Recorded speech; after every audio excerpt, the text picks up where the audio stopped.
Hello, and welcome to Inventors Helping Inventors. I'm your host, Alan Beckley, inventor of the Wonder Wallet. If you're an inventor searching for proven ways to make money with your invention, if you dream to see your product selling in stores everywhere, you've come to the right place. There's no better place to get help than from experts, inventors who've already achieved success. Every week, I interview successful inventors, asking them the questions you want to know. Tune in to learn from the experts so you can get your invention out of the tank and into the bank. I believe you're born as an inventor, but I think there's a certain mindset there that inventors have where you just look at everything different. So I just want to give you my 2 cents worth on that. If you've listened to this podcast for a while, you've heard me talking about the Inventors Bootcamp, right? Over the last 3 years, hundreds of inventors have joined us in the Inventors Bootcamp, and we have lots of exciting success stories from our students. But guess what? The bootcamp is not for everyone.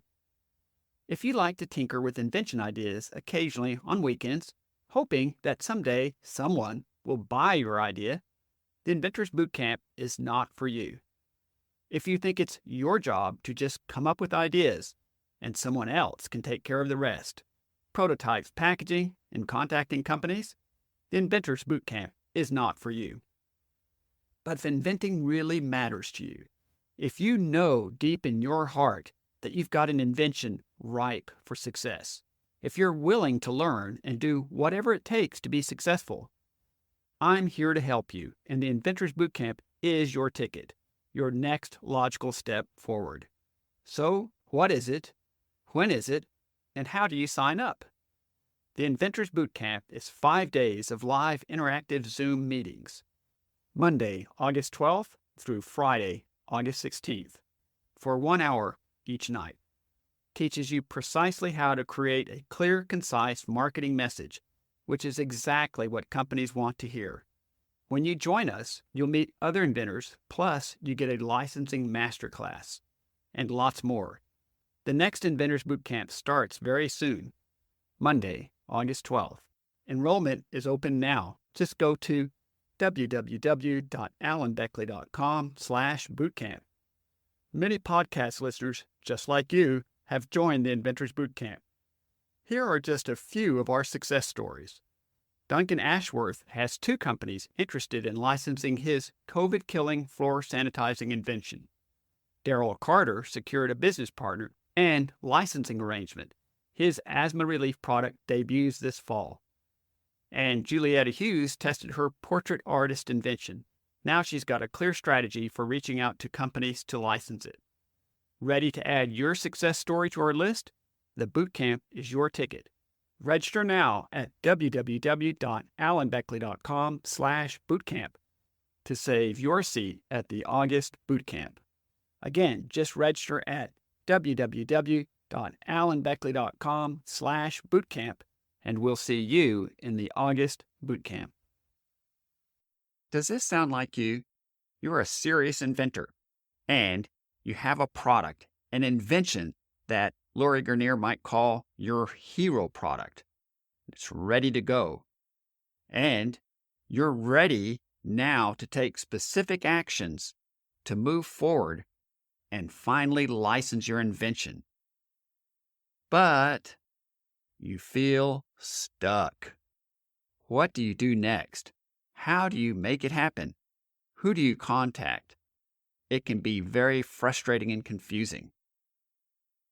Well, if this describes you, premium coaching could be just what you need.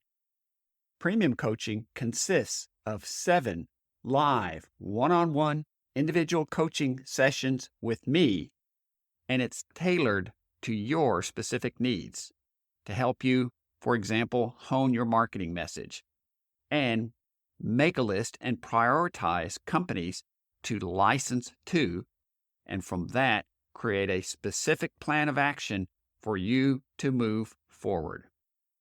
If this sounds like it's a fit for you, looks like premium coaching could get you finally unstuck and moving forward?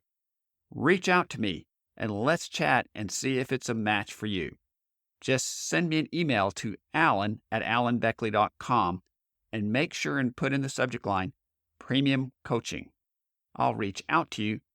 We'll set up a Zoom meeting and chat and see if premium coaching could be a fit for you. Welcome to episode number 430. Today, I interview, once again, Greg Amundson.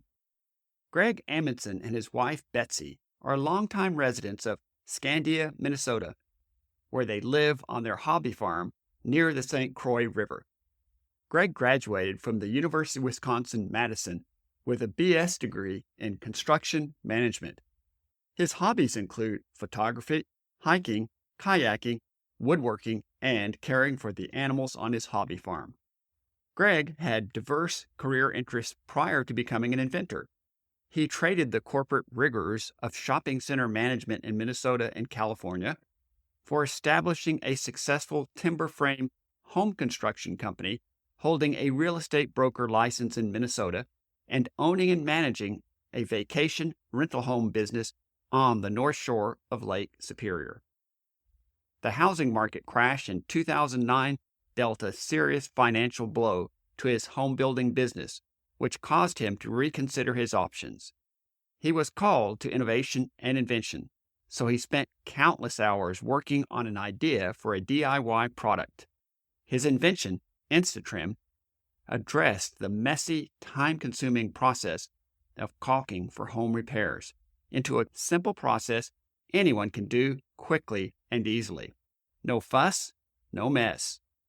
InstaTrim competes directly with conventional caulking products and has become Amazon's #1 product in the building materials and adhesives category throughout the United States. Today, Greg works as president and CEO of InstaTrim Products and continues to work towards expanding their e-commerce retail operations in Europe and Canada, establish their products in big box arena, and continue building the brand. You'll want to listen to this entire episode where Greg shares that an important part of his business is continuing development of new products.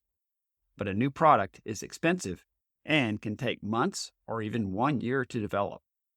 Also, how even for a growing successful business like his, finances remain very challenging, sometimes having to obtain capital from friends, family, home equity, and other sources. And finally, how Greg describes the 3 essential first steps he recommends any new inventor should take to move forward with a new product idea towards success. Now let's get right to our interview with Greg Amundson. Greg Amundson, it's a pleasure to have you back on the podcast with us again. I'm happy to be here, Alan. It was fun last time, and I'm sure this will be just as fun and interesting. Greg, when we last spoke with you, it was just over a year ago in June of last year. And in that episode, you shared with our listeners how the housing market crash of 2009 had shut down your real estate development business almost overnight, forcing you to consider some other options. And this led you to become an inventor and to develop an innovative solution to messy caulking called the InstaTrim. You developed InstaTrim to be quite a successful product on Amazon when we last talked just over a year ago. For those who missed the first episode, you may wish to pause this episode and go back and listen to number 308 first to get all the details. To kick this off, I'm excited to catch up with you, Greg, and see how things are going for you now. How have things been going with InstaTrim during the last year since last summer? And have you developed any new versions or product extensions you'd like to talk about? Thank you, Alan.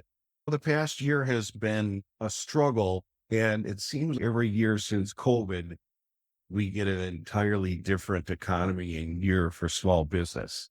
Right now, we're seeing a slowdown in retail sales for DIY products, and a lot of companies have too much inventory. So it's right now, I think, a challenge for everybody, and we all want that to turn sooner than later, but that's just the current environment. I did want to say that you made a comment about becoming an inventor. I believe you're born as an inventor. But I think there's a certain mindset there that inventors have where you just look at everything different. So I just want to give you my 2 cents worth on that. Anyway, going back to InstaTrim, we're doing good. Sales have started to increase slightly. We're still affected by Chinese copycats on Amazon, which will probably always be a struggle for us. We do pursue patent infringement protection if we can get it, but it doesn't always fit with a specific product that's coming from China. But we're going to be as aggressive as we can. You also asked about new versions or product extensions.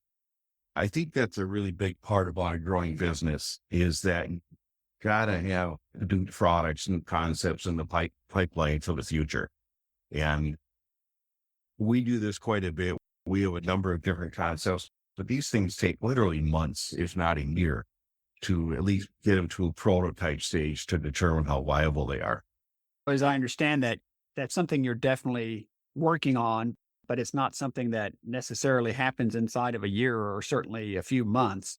So you've probably undertaking and looking at some different things. I think last time we talked, the most common color is white, and I think you had extended that to some other colors, if I recall. Yes. For quite a while now, we've had 5 colors: white, gray, black, dark brown, and ivory. We are going to introduce bronze as a new color later this year, but white is certainly 85% of sales. And we could have a lot of unique custom colors, but I just don't think the market will bear much of that because it is expensive to even develop a new color with testing and things like that. But yeah, we'll just keep on going down the R&D path. We're trying to make it more of a prominent department in our company, so there's more focus on it. And I think that'll help with future testing, new products, inventing ideas, things like that. And as I interview a lot of inventors who've licensed their inventions, as well as inventors who've chosen to venture or do it yourself, their products as you've done. And you spoke to some of the challenges you've had in the last couple of years, but one that has been at least a lot in the news, and I wanted to run it by you. Have the supply chain issues affected your business in the last year in any particular way? We've been very fortunate. We had to make a decision 15 years ago whether we wanted to have this product made overseas or not. And it was one of our goals to keep it in this country. And we actually keep it in Minnesota. So we manufacture in Minnesota, which eliminates a lot of supply chain problems. We certainly have experienced numerous price increases for raw materials. But as far as getting supply, we are very fortunate to have that so close to us. You make a really excellent point because it's a conversation people have about supply chain with regards to manufacturing in China, which I did for 8 years. So I know all the challenges with that. And really, the logistical challenge of manufacturing anything overseas is the length of time it takes to turn anything around. In my case, it was 3 to 4 months. To place an order, it would be about 2 months before the order would be mostly finished, depending on how much other business they had. And then another month to get it through Hong Kong into Long Beach. And it'll be about 4 months before I had it. And the logistical challenge would be then I needed to turn around and order another order immediately with not having any money to do that, basically. So it was always robbing Peter to pay Paul challenge of managing the financial aspects of it. But if you're manufacturing in the United States, you can literally drive to the factory if there's an issue where you want to get with them face to face. And you don't have that long logistics chain that you have when you're manufacturing internationally. Would you agree with that? Yes, I would agree with that. In fact, I think if we were having our products manufactured in China with the shipping problems the past year, I don't know if we would have survived it. We could have literally gone 6 months without getting any inventory. That would be a big problem for us. Every inventor faces challenges. And as we've just talked about, it comes with the territory. There's an expression I like, and that is the challenges of growing a business is that new level, new devil. What would you say has been your biggest challenge with your growing business in the last year? And then how have you dealt with it? For sure, it would be financial. Finances are a problem from the get-go. You very rarely will be in a position where you feel like you've got enough money to do whatever you want. It's usually the opposite. To do this, we need to grow. We need to invest in marketing before we can make any money. But where's that money coming from? And I'm sure a lot of your people that come to your website probably aren't super wealthy developing a new product or an existing product. And it's pretty common for a small business today to really struggle ever since the Dodd-Frank Act back in 2009. And the way they assess your credit worthiness is a lot different than it used to be. And it's a huge burden. We have been forced to go to family, gone to friends. We've done home equity loans. We've even sold out of some investments that didn't have a huge penalty, but that's probably the most stressful part of doing this. Yeah, I could certainly see that. And it's just sometimes your options are a whole lot less than you would like. And you would think that banks would readily lend to small businesses, but it's a catch 22, especially for somebody starting out. That when I was at Small Business Development Center, they'd say, you need 2 years of sales of your business, and then we'll make you a loan. But I got to get my business started first. And it's always that sort of a challenge. And even then, there's no guarantees. Plus, I think with any kind of inventive business, the risk component is something that might make banks tend to be a little more reticent than they would be with other kinds of bricks and mortar kinds of businesses. Yeah, I agree 100% there. I think that inventor is one of the riskier positions you can be in because we're dreamers, we're creative people. We think out of the box. Let's take this now to a little more positive direction. And that is, you shared with me that you've developed a great methodology for doing an effective product search to determine if your product idea already exists or is already out there. And this is something so many inventors struggle with. And I would say many inventors just don't do a very good job of, and then they get a really ugly result 2 or 3 years later to discover that what they filed a patent on is basically already out there. Can you briefly share with our listeners the methodology that you use to basically determine if a product is really new and innovative and different, or whether or not it's already out there in some fashion? Yeah, you bet, Alan. It's something that's critical to your idea. And the earlier you can do this in your process, the less stressful it's going to be if you find something out in the marketplace already. It's something you need to do before you invest a bunch of money, get a patent, things like that. And it's pretty simple. And it's just something our patent attorney passed on to me. But just go into Google and you're going to want to search for keywords that, let's say you're building a spoon. So you're going to want to think of other phrases to name a spoon or a spoon type object. You put that into Google. And what I do is I click on the images because obviously I don't have time to read through all the text, but I can scroll through images and literally almost everything in the world is going to be on there. If you put in spoon, you're going to see all these spoons. But if it's let's say a spoon with a lid, you could type that to Google. If that exists out there, it's going to show up in a picture. This is not 100% accurate type of a search, but it's something you can do before you start spending money with a patent attorney, because patent search for us is about $2,500. Which is certainly not an insignificant expense. And you brought several things out that I'd like to highlight for our listeners. And one of them is inventors. I guess it's just the nature of the beast. We tend to focus on things that are more tangible to us because so much about inventing feels intangible. What do you do next? Am I doing the right thing? I'm on the right course. Whereas patents feel much more tangible because there's a process and it takes a while and it costs a lot of money. But doing a patent search feels really tangible, but you should do a product search before you go spend any of that money, because whether it's patented or not patented, if you turn it up in a Google image product search, that there's a lot of things out there similar to it, why would you want to keep moving forward and pay for a patent search, for example, or other kinds of activities if it really looks like the idea that you thought was so unique maybe isn't that unique? So I liked your idea of putting in Google and looking at the images, and you can find all kinds of things there. And the other thing that I think is cool, and I bet you do this too, is autofill. So when you start writing a phrase into Google, You could say spoons with and see what it autofills it with. And these are likely to be the things based on millions of searches that it is found to be the highest search volume. And so sometimes that can give you ideas for better search phrases. Have you seen that as well? Yeah, that's a great idea, Alan. In fact, I'll go as far as when I'm doing the autofill, I'll take screenshots of what it's recommending because once you pick a search term, then those other ones will go away. But if I screenshot them, I'll have a list of 30, 40 that I can keep entering and searching for. So that's a very good idea because we're most concerned with what Google thinks this product could be and how it's listed and how the bots on the internet place it in front of people. So that is also a very important part of this. Yeah, that makes perfect sense to me. And everybody can use Google. And of course, we won't get into it in this podcast, but of course, there's all the things about using Chat GPT and AI and all of those other sorts of tools.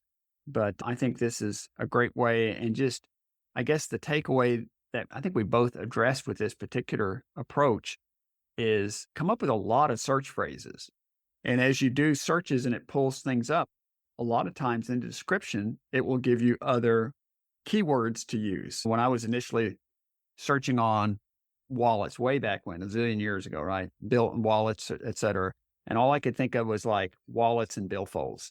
And I would pull up things and I'd find out like 800 or something. And I started looking and a whole lot of them were e-wallets and other sorts of things that weren't even related. But also there was this word passcase, and nobody's used passcases for probably 50 years, but probably in the 30s and 40s, wallets were often called passcases. Expanding your keyword searches gives you a greater degree of things to investigate that way. Yeah, that's so true. And if I get it, you don't want to discover that your idea is out in the world already, but you're going to want to discover that very early on before you get your hopes too high because it'll save you a lot of time and money. But on the flip side, I still remember the nights I spent looking for InstaTrim type products, caulk alternatives, things like that. And there was literally nothing. So that just raised my excitement level up tenfold because I really believed I had something unique and novel, which is something that is required for a patent. And something else, Ellen? Yeah. I think a lot of people believe that when you patent something, you patent the whole object. For example, the spoon. Today, you could not patent a spoon, but you maybe could patent a spoon with a unique closing lid on it. So I think the point is that if you were to get a patent on that patent is on your closing cover. It's not on the whole spoon. So many times patents deal with small details on a product that might exist in other categories, but you develop something new and novel, and that's what your patent will be on. Yeah, you make a really great point there. And just the whole concept of understanding the differences between the whole patent process and what the patent examiner is doing and what he or she's goal is, which seems to be exactly contrary to ours. They honestly have no concern whatsoever if the product has any marketability or commercial value. They're just trying to see what other prior art they feel is out there or that they might be able to put together to essentially force you to narrow your claims and shrink the IP ultimately of a patent that issues if one is issued. Your goal is the opposite. You want to create as big a monopoly, you and your patent attorney, as you possibly can. And you might have to let go of a few claims, but you want to get as much as you can. That's pretty much the game, Alan, with patents. We have probably 10 patents so far, and we're always filing continuations. And that's a little bit of a chess move because you're telling the world that we have this patent, but we're making some changes. We can't tell you what they are right now, but in the future, we'll apply for additional patent protection. But that keeps a lot of companies away from trying to design around your product because they do not know what's in that continuation. If you play that game, you're going to spend some money doing it, but it can be very effective.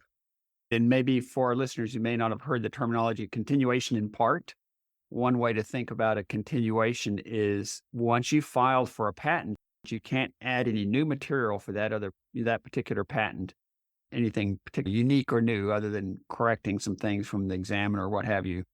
But you can file a continuation or continuation in part to add other items onto it. And my understanding, not being a patent attorney, is it's always best to do that before your first patent issues because you don't want to be competing against your own patent, ideally. Yeah, you and I are not patent attorneys. There's a lot of strategy here if you want to go down that path. But before we leave the patent topic, patents are expensive. To make a new patent today with some of the things we're doing, it's going to be $7,000 to $10,000, and that's for a utility patent. But sometimes we'll come up with a new idea or concept, and we'll apply for a design patent. And this isn't really a patent, but it will protect you for a year on the design of the object, and that allows you to do some marketing, some testing, some R&D before you file a utility patent, assuming that your product is viable and patentable. Yeah, and you're referring to what people sometimes call a PPA or provisional patent application, which is never issued, never examined, but it does allow you to claim patent pending for up to 1 year before you then file a utility patent, which is a good strategy to try to preserve capital for as long as you can. And that year goes by really fast. So it's not nearly as good as it sounds like. No, but it's another tool. That's going to cost you around $2,500, which is a much easier bite to take than selling 10,000. Yeah, that's for sure. Greg, as we roll towards our close, are there any parting words that you'd like to leave us with? That's a wide open question. I would just encourage inventors, wannabe inventors, creative people to go down the path, start the process, try to do some drawings. You don't have to be able to know how to do CAD work. Just a ruler and a pencil will get you what you need. And define what your product or idea is and try to draw it from different angles. So you have a clear visual of what it is. And once you have something on paper, I would start the Google search and probably spend a number of nights doing that for a couple hours a night and see what you find. You probably won't find something exactly the same, but if you find something similar, I would bookmark that or print it off and add that to your patent search file. And you will get an enormous amount of information and have a much, much better idea for how your product fits in the marketplace and what others are doing that might be similar, but not the same. Yeah, that's such great advice. And sometimes I share with people because one of the challenges of new inventors, and as we get into this business a bit more, I won't say become jaded, but we expand our thinking a bit. And that is, we think, oh my gosh, nothing like this has ever been made. It's totally creative, totally unique, and all the rest. But if we step back, we say, there's 7 billion people on planet Earth. What are the odds that 1 or 5 or 6 or 10 of them have thought of something quite similar? They may not have pursued it, but the odds that several people may have an idea similar to yours or may have already moved forward, may have already patented it, you need to check that out and find out before you go spend years and thousands of dollars on it. Yeah, that's very important. And on the flip side of this, if you do all this searching and find out there's nothing like your product, that's a big rush. That starts to get very exciting that you have taken something out of your brain and brought it out into the world that apparently nobody else has. There's a lot of value. There certainly is. That doesn't always happen, but when it does, it's great. Do you have any idea what percentage of inventors get a patent? I've never seen that published anywhere, but what I think is what I've heard anecdotally, that if you file a patent with a patent attorney or patent agent, you have a pretty good chance of getting some kind of allowance, something like 60 or 70% chance, which is pretty good, with the caveat being some kind of an allowance. So you may end up with a very narrow patent, which might not have really any commercial value. So you do have to do that. But at least my perception is working with a patent attorney or patent agent, you've got a good chance of getting some kind of allowance on it unless Unless you've just gone into something that is so many things out there like that. And your patent attorney or agent would advise you saying, look, no, this is going to be tough. I agree. My last question is, how can our listeners reach you if they have other questions? They certainly can email me, which is Greg, Greg, at InstaTrim.com. That would be the best communication method. Okay, that's fantastic. So they can email you at Greg at instatrim.com, and that's InstaTrim.com. And they can find your website just go to instatrim.com, right? Yes, sir. That's it. Once again, thank you for being on the podcast with us again, Greg, with your amazing product, the InstaTrim. And enjoyed chatting with you last time. And same thing, maybe another 6 months or a year from now, I'd like to touch bases and see what you've got going on at that time. Yeah, that'd be great, Alan. I think you've got a wonderful podcast. And I think the more inventors we can get out of the closet and go for it, take a risk, I think that will benefit everybody. Yeah, I think so too. So once again, thank you for being on the podcast again.